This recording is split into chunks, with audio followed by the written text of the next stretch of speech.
প্রতিদিন সকালবেলা এই ৫টি কথা নিজেকে বলবেন। আমি সেরা, আমি নিশ্চয়ই পারব। সৃষ্টিকর্তা আমার সঙ্গে আছেন। আজকের এই দিনটা শুধু আমার। আমি জয়ী, আমার সমস্যা আসলে কখনো এড়িয়ে যাব না। মনে রাখবেন, সমস্যাহীন জয়ে কখনো আনন্দ নেই। আর সব সমস্যারই সমাধান আছে। আর আপনি কতটা কষ্টে আছেন সেটা কিন্তু কেউ দেখতে আসবে না। কিন্তু প্রাণ খুলে হেসে দেখবেন, সেই হাসিকে হিংসে করার মতো লোকের অভাব হবে না। আর পারফেক্ট সময় আসবে এটা ভেবে কখনো বসে থাকা যাবে না। খারাপ সময়গুলোকে নিজে থেকে পারফেক্ট বানান। তাহলে দেখবেন জীবনে কখনো কষ্ট থাকবে না। মানুষ বড়ই অদ্ভুত। ভদ্র আচরণকে দুর্বলতা ভাবে, আর বদমেজাজকে ব্যক্তিত্ব। মানুষকে আপনি যত বড়ই উপকার করেন না কেন, পরবর্তীতে আপনার সামান্য কোনো ভুল হলেও সেই উপকারের কথা বিন্দুমাত্র মনে রাখবে না। চালাকির দ্বারা কখনো কোনো মহৎ কাজ সম্পূর্ণ হয় না। অহংকার ত্যাগ করে সকলের সঙ্গে মিশে চলার চেষ্টা করবেন। অযথা কারো সঙ্গে তর্ক করবেন না, কারণ তর্ক জেতা বুদ্ধিমানের কাজ নয়। নিজের উপর প্রবল বিশ্বাস রাখুন। কিছুতেই ভয় পাওয়া যাবে না, সবকিছুতেই মনকে সাহস দিতে হবে। ভাববেন না আপনি দরিদ্র, ভাববেন না আপনার কোনো বন্ধু নেই। কে কোথায় দেখেছে টাকা মানুষকে সৃষ্টি করে? মানুষই চিরকাল টাকা করে থাকে। জগতে যা কিছু উন্নতি, সব মানুষের শক্তিতেই হয়েছে। উচ্ছ্বাসের শক্তিতে হয়েছে, বিশ্বাসের শক্তিতে হয়েছে। আর অভিজ্ঞতা একটা জিনিস, সেটা কেউ কখনো কাউকে শেখাতে পারে না। আপনাকে পৃথিবীর সবচেয়ে জ্ঞানী মানুষটি পরামর্শ দিলেও, যতক্ষণ না আপনি নিজে অভিজ্ঞতাটি অর্জন করেছেন, ততক্ষণ আপনি বিষয়টিকে সত্যিকারের উপলব্ধি করতে পারবেন না। আপনি কখনোই আপনার ভবিষ্যৎ পরিবর্তন করতে পারবেন না। কিন্তু অভ্যাস ঠিকই পরিবর্তন করতে পারবেন। এটা সম্পূর্ণই আপনার নিজের হাতে। আর সেই অভ্যাসই আপনার ভবিষ্যৎকে পরিবর্তন করে দিতে পারবে। আত্মবিশ্বাস আর কঠোর পরিশ্রম হলো ব্যর্থতা নামক রোগের সবচেয়ে ভালো ওষুধ, যা আপনাকে একজন সফল মানুষ করে গড়ে তুলবেন। বিজয়ী হওয়ার সর্বোত্তম উপায় হচ্ছে, বিজয়ী হওয়ার দরকার নেই এটা পরে মনে করা। যখন আপনি স্বাভাবিক আর সন্দেহমুক্ত থাকবেন, তখনই কিন্তু আপনি ভালো ফলাফল করতে পারবেন। জীবনে কঠিন সব বাধা আসবে বা আসে, আপনার ধ্বংস করতে নয়, বরং আপনার ভেতরে লুকিয়ে থাকা শক্তিকে অনুধাবন করাতে। বাধাসমূহকে এটা দেখান যে আপনিও কম কঠিন নন। আর যদি আপনি সূর্যের মতো উজ্জ্বল হতে চান, তাহলে আপনাকে সবার আগে সূর্যের মতো পড়তে শিখতে হবে। স্বপ্ন কিন্তু এটা নয় যেটা আমরা ঘুমিয়ে ঘুমিয়ে দেখি। স্বপ্ন তো হলো সেটাই, যে স্বপ্ন পূরণ করার জন্য আমরা ঘুমাতে পারি না। কম সাফল্যের পর বসে থাকা যাবে না, কারণ দ্বিতীয়বার যখন আপনি ব্যর্থ হবেন, তখন অনেকজন বলবে প্রথমবার তো শুধু ভাগ্যের জোরে সফল হয়েছিলে। মানুষের জীবনে প্রতিবন্ধকতা থাকা দরকার, কারণ বাধা না থাকলে সফলতা কখনোই উপভোগ করা যায় না। যদি আপনি পরাজিত হন, তাহলে হাল ছেড়ে দিবেন না, কারণ সেটাই হলো আপনার শেখার প্রথম পদক্ষেপ। একটা কথা পরিষ্কার, কথা হলো, যারা কঠোর পরিশ্রম করেন, সৃষ্টিকর্তা তাদের সহায় হন।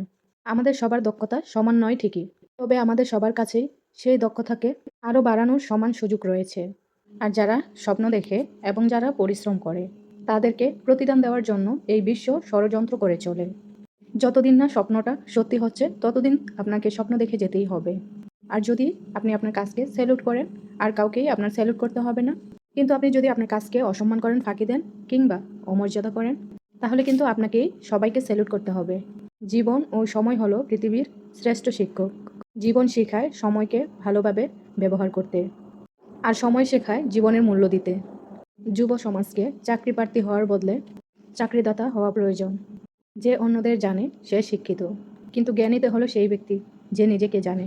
কারণ জ্ঞান ছাড়া কোনো শিক্ষাই কাজে আসে না। যারা হৃদয় দিয়ে কাজ করতে পারে না, তাদের সাফল্য অর্জন আনন্দহীন ও আকর্ষণহীন। আর এমন সাফল্য থেকেই সৃষ্টি হয় তিক্ততা। সফলতার গল্পে কেবল একটি বার্তা থাকে, কিন্তু ব্যর্থতার গল্পে থাকে চেনা সফল হওয়ার অনেক উপায়। আমরা কেবল সাফল্যের উপরই গড়ি না, অসফলতার উপরেও গড়ি। নিজের লক্ষ্যে সফল হওয়ার জন্য নিজের লক্ষ্যের প্রতি নিষ্ঠাবান হতে হবে। আমাদের কখনোই হাল ছেড়ে যাওয়া উচিত নয়, বরং সর্বদা কোনো বাধা যাতে আমাদের পরাজিত করতে না পারে, তার জন্য প্রস্তুত থাকা উচিত। যদি আমার মধ্যে সফল হওয়ার যথেষ্ট মনের জোর থাকে, তাহলে ব্যর্থতা আমাকে টপকে যেতে পারবে না। যদি তুমি ফেল করো বা ব্যর্থ হও, তাহলে মোটেই হাল ছেড়ে দেওয়া যাবে না। জীবন হলো একটা কঠিন খেলা। ব্যক্তি হিসাবে মৌলিক অধিকার ধরে রাখার মাধ্যমে একমাত্র আপনিই জয়ী হতে পারবেন। সফলতার আনন্দ পাওয়ার জন্য মানুষের কাজ কঠিন হওয়া উচিত, তাহলেই মানুষ সফলতার আনন্দটা ঠিকভাবে উপলব্ধি করতে পারে। কঠিন কাজেই আনন্দ বেশি পাওয়া যায়। আপনার মিশনকে সফল করে তুলতে আপনাকেই একমাত্র নিষ্ঠার সাথে লক্ষ্যের উদ্দেশ্যে এগোতে হবে। কথাগুলি যদি আমরা মেনে চলতে পারি, তাহলে কিন্তু আমাদের জীবনে পথ চলা খুবই সহজ হয়ে যাবে। খুবই গুরুত্বপূর্ণ আর আমাদের জন্য খুবই উপকারী কথাগুলো।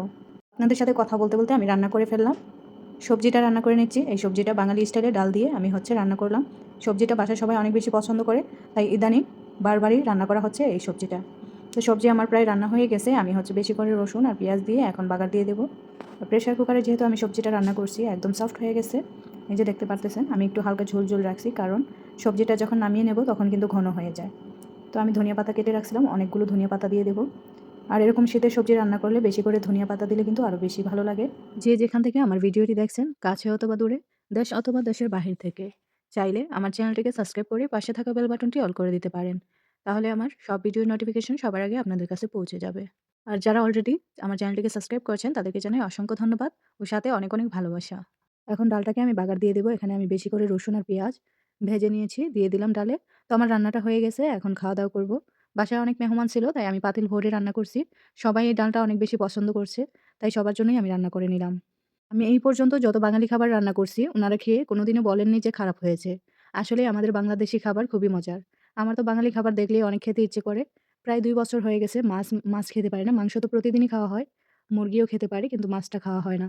মাছ আর শুটকি, শাক এগুলো আমার খুব প্রিয় মাছ। তো ইনশাআল্লাহ আবার যখন দেশে যাব তখন মাছ, মাংস সবই খেতে পারবো। তো আমার ভিডিওটি দেখতে, দেখতে যারা এই পর্যন্ত চলে এসেছেন, চাইলে একটা লাইক, একটা কমেন্ট করে দিতে পারেন। তো আজকের মতো এখানেই বিদায় নেব। সবাই ভালো থাকবেন, সুস্থ থাকবেন। আল্লাহ হাফেজ।